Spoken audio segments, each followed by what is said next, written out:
نحمده ونصلي على رسوله الكريم اما بعد فاعوذ بالله من الشیطان الرجیم بسم اللہ الرحمن الرحیم۔ اسلام نے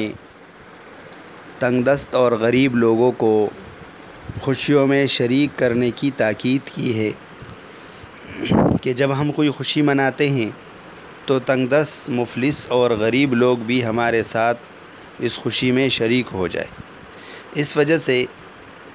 اسلام نے ہر چھوٹے بڑے پر صدقہ فطر واجب کیا ہے جو صاحب نصاب ہو،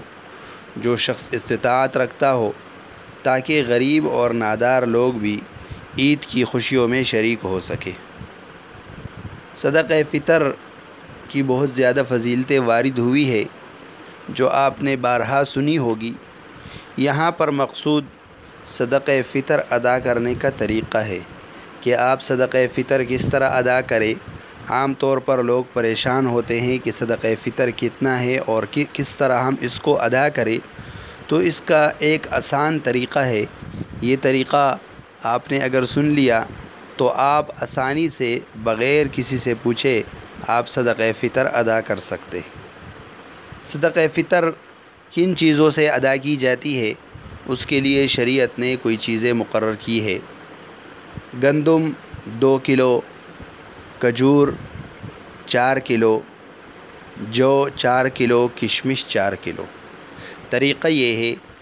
کہ آپ اگر صدقہ فطر ادا کرنا چاہتے ہیں تو بہتر یہ ہے کہ آپ اپنی حیثیت کے مطابق صدقہ فطر ادا کریں۔ مطلب یہ ہے کہ اگر زیادہ آپ کے پاس پیسے نہیں ہے، آپ پر غربت ہے،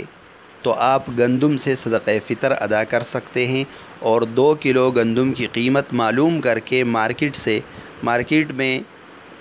2 کلو گندم کی کیا قیمت ہے وہ معلوم کر کے آپ اس حساب سے صدقہ فطر ادا کریں۔ اگر آپ کو اللہ تعالیٰ نے کچھ وسعت دی ہے تو بہتر یہ ہے کہ آپ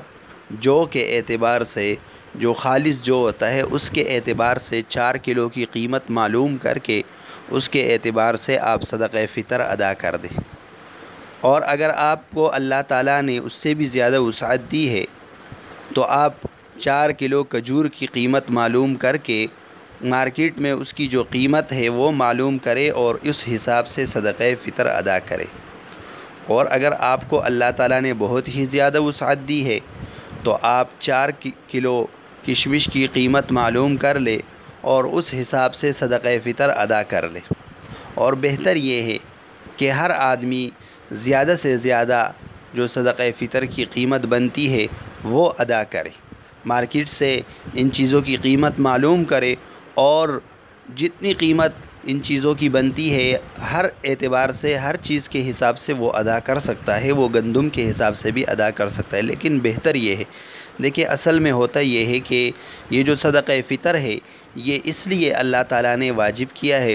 تاکہ جو غریب اور نادار لوگ ہیں وہ بھی عید کی خوشیوں میں شریک ہو سکے۔ تو آپ خود سوچیں کہ اگر آپ کو اللہ تعالیٰ نے وسعت دی ہے اور آپ نے گندم کے حساب سے صدقہ فطر ادا کیا تو گندم کے حساب سے جو صدقہ فطر ہے وہ زیادہ سے زیادہ 100 روپے بنتا ہے، تو 100 روپے سے کسی غریب کا کیا بھلا ہوگا، کسی غریب کو اس سے کیا فائدہ پہنچے گا۔ تو آپ کوشش کریں کہ آپ بہتر سے بہتر جو قیمت ہے اس میں اپنا صدقہ فطر ادا کریں، اور اس کا طریقہ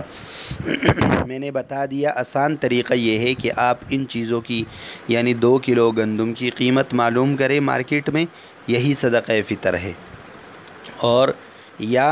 4 کلو جو کی قیمت معلوم کرے، یا 4 کلو کھجور کی قیمت معلوم کرے، یا 4 کلو کشمش کی قیمت معلوم کرے، اور اس حساب سے آپ صدقہ فطر ادا کریں۔ اور کوشش کریں کہ یہ صدقہ فطر آپ عید سے پہلے ادا کریں تاکہ جو لوگ